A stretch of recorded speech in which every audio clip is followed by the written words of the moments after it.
Vamos lá para mais um pedacinho aqui desse capítulo, vai aos poucos, porque é muita coisa. Agora a gente vai falar sobre conservação do momento angular. Deixa eu projetar.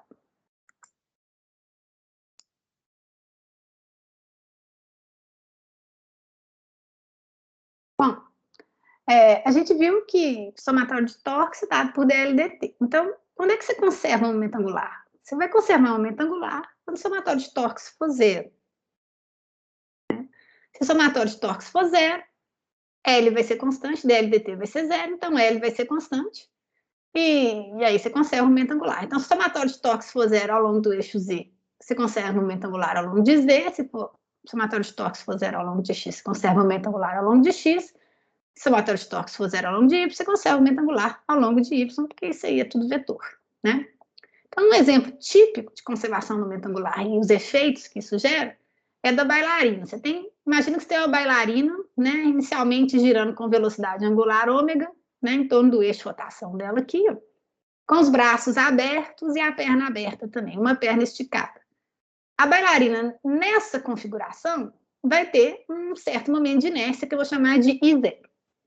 Aí, de repente, ela fecha os braços e a perna. De repente.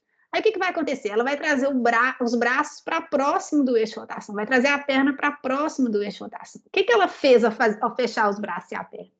Ela diminuiu o momento de inércia dela em relação ao eixo de rotação. Ou seja, é a mesma massa, mas mudou a distribuição de massa. Agora você tem um tanto de massa que estava longe do eixo de rotação, veio para perto do eixo de rotação. Então, diminui esse momento de inércia. Então, o momento de inércia na configuração final, onde está com o braço fechado e perna fechada, é menor do que o momento de inércia na configuração inicial. Ok. Então, mas qual que é a consequência disso? Quais as forças que atuam na bailarina? Você vai ter o peso dela no centro de massa, vertical para baixo, a normal do chão sobre ela, vertical para cima aqui, e a força de atrito, que se for pequena, a gente pode desprezar. Nem o peso, nem a normal realizam torque em relação a esse eixo, porque as duas forças, nesse caso aqui, atuam ao longo do eixo. Então, nenhum dos dois, nem o peso nem a normal, realiza torque.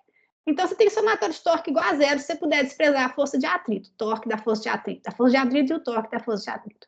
Se o somatório de torque for zero, momento angular conserva, ok? Então, uma situação de conservação do momento angular. Então, o momento angular inicial, que é I ômega, que é I0 ômega 0, né, que é o aumento de inércia dela, inicial vezes a velocidade angular inicial, vai ser I final ômega final. Acontece que quando ela fecha os braços, ela diminui o momento de inércia. Então, I final é menor do que I inicial, que o I0. Para essa igualdade valer, o único jeito é ômega final ser maior do que ômega inicial. Então, no que ela fecha os braços e a perna, ela roda mais rápido. Ela roda mais rápido por conservação do momento angular. O somatório de torques é zero, nem peso nem normal conseguem realizar torque em relação a esse eixo de rotação. A gente desprezou o torque da força de atrito, que deve ser pequena mesmo.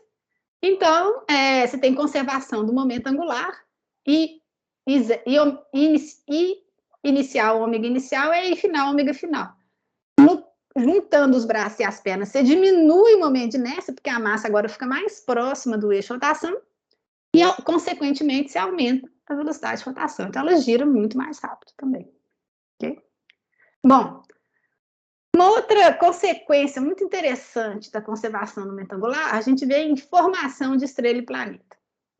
Então, como é que você forma estrela e planeta? Bom, estrela e planeta formam em regiões de formação estelar, que são regiões de gás e poeira, tipicamente nos braços da galáxia, né, das galáxias, da nossa também. Então, aqui é uma dessas regiões, chama a nebulosa de Carina, vista na luz visível, no óptico, e no infravermelho. É a mesma região, vista em comprimentos de onda diferentes, né?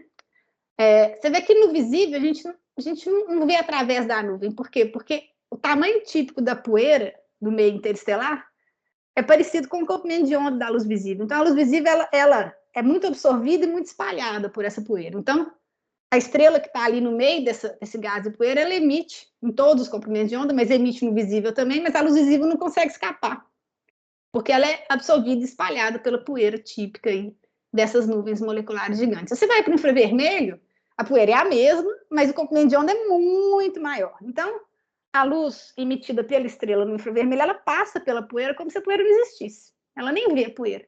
Aí você consegue ver através da nuvem no infravermelho. Você vê que dentro dessa nuvem aqui está cheia de estrelas sendo formadas. Essas nuvens são muito filamentares e irregulares, como dá para ver aqui na imagem, e elas têm regiões mais densas. Essas regiões mais densas, eventualmente, colapsam. Então, você pode imaginar que você tem uma região densa, um pedacinho da nuvem ali, mais denso, uma estrutura esférica, e isso vai colapsar. Veja bem, é um sistema isolado, então não tem força externa. Se não tem força externa, não tem torque externo, então você não tem opção, o momento angular tem que conservar. Então, nesse colapso do núcleo da nuvem, você tem que conservar momento angular. Agora, imagina, tem um negócio que tem um tamanho relativamente, assim, muito, muito, muito maior do que a estrela que ele vai formar. Então, se você conservar o momento angular e colapsar todo esse núcleo da nuvem na estrela central, essa estrela ia girar tão rápido que nem ia formar. Mas estrela forma, tá cheia de estrela aí. O que acontece? Como é que você faz para formar a estrela, então? Então, o colapso ocorre, mas ele ocorre com conservação do momento angular. Mas pensa assim, você tem um núcleo esférico e tem um eixo de rotação. Né? A massa que está próxima ao eixo de rotação, ela tem um momento angular baixo, porque o momento de inércia é baixo, né? Está todo mundo girando com a mesma velocidade angular única. Então, próximo ao eixo de rotação, o momento angular é baixo. Então, essa massa próxima ao eixo de rotação, ela pode colapsar lá para o centro mesmo e já ir formando a estrela. Mas essa massa que está longe do eixo de rotação, né, ela carrega um momento de inércia grande e um momento angular grande. Então, ela não consegue colapsar lá para o centro. Ela colapsa, mas ela colapsa para uma região ainda longe do centro, tanto de cima quanto de baixo. E isso forma um disco. Então, toda estrela que está formando, ela forma com um disco circunstelar, por conservação do momento angular. Porque nesse disco circunstelar, qualquer poeirinha ou gás que está a uma distância grande da estrela, ele carrega muito momento angular. Então, você preserva o momento angular que você tinha aqui inicialmente, né? Você conserva o momento angular, distribuindo a matéria, não só no objeto central, que é a estrela jovem, a protoestrela, que vai virar uma estrela eventualmente, mas também numa estrutura em torno da estrela, que é um disco circunstelar. É o jeito que a natureza achou para ocorrer o colapso, conservando o momento angular, ok? Então, você não tem opção, tem que conservar o momento angular. Então, por volta de 1 milhão de anos, depois que ele começou o colapso, em torno de 1 milhão de anos, essa estrela se torna oticamente visível. A gente consegue ver ela no visível. No começo tem muito gás e poeira em torno dela, a gente não vê no visível. Mas ela além de ganhar a massa do disco, ela ejeta massa também nos jatos maravilhosos bipolares. E ela clareia essa região em torno dela, a gente começa a vê-la no visível. E esse disco circunstelar, ele evolui. Né? Disco de gás e poeira. As poeirinhas vão grudando umas nas outras, formando pedras, pedregulhos, protoplanetas. E esses planetas vão abrindo buracos no disco dinamicamente, também a partir de uma certa massa, eles ficam gravitacionalmente dominantes ali na região e pegam gás, formam gigantes gasosos, né? E vão criando estruturas em torno desse disco. Em torno de 5 milhões de anos, assim, que não é nada na vida da estrela, né? Lembrando que o Sol tem mais de 4 bilhões de anos, então 5 milhões de anos é bem no começo da vida de uma estrela tipo Sol. Em torno de 5 milhões de anos, o gás já se foi. Você fica só com um sistema jovem planetário, bem jovenzinho ainda, os planetas, né, ainda emitindo muito quentes, emitindo ainda muito infravermelho, e isso aí evolui para um sistema solar igual ao nosso. Mas o colapso em si ocorre conservando o momento angular. A gente sabe que essas fases todas existem, porque elas são todas observadas. Aqui tem um núcleo de nuvem colapsando, aqui tem um sistema de estrela e disco visto de lado, então você nem vê a estrela. O que você vê, o disco ele vai abrindo, e o que você vê é a luz da estrela refletida na parte interna do disco, né? Em cima quanto embaixo, e os jatos bipolares aqui, que é a ejeção de massa. Aqui tem um disco no milímetro observado pelo radiotelescópio ALMA. Aqui a gente vê, na verdade, a poeira, né? A emissão da poeira. Você vê que o disco é todo cheio de estruturas. E uma das possíveis explicações é que tem planetas aí esculpindo esse disco. Aqui é um sistema planetário bem jovenzinho, observado no infravermelho. Você não vê a estrela, tem um coronógrafo na frente da estrela, né, um equipamento para tampar a estrela, para você poder ver, né, o brilho no infravermelho dos planetas em torno dela. Tem um sistema com 4 planetas. Bom, os discos são variados, mas sempre tem disco. Então, aqui estou mostrando alguns desses discos circunstelares observados pelo ALMA num projeto que chama D-Sharp, liderado pelo Sean Andrews. Tem um disco com vários tipos de estruturas, com anéis, com buracos, com assim, tudo quanto é coisa que vocês puderem imaginar. Então, é bem dinâmico e esses discos, eles existem devido à conservação do momento angular no colapso, porque é um sistema isolado. Então, o somatório de torque é zero.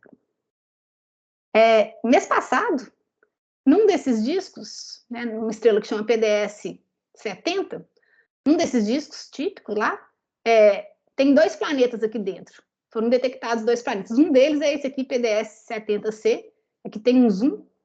Em torno desse planeta tem um disco de gás e poeira circunplanetário. Foi a primeira vez que foi detectado, assim, com certeza, né, assim, dentro da margem de erro, um disco circumplanetário. E é onde vai se formar, eventualmente, luas desse planeta aqui. Então, mas tudo isso acontece conservando o momento angular. Acho que era legal mostrar para vocês alguma coisa assim, bem atual, onde a gente aplica coisas bem básicas que a gente está aprendendo no curso de Fundamentos de Mecânica. Conservação do momento angular é super importante para compreender a formação de estrela e planeta. É isso aí.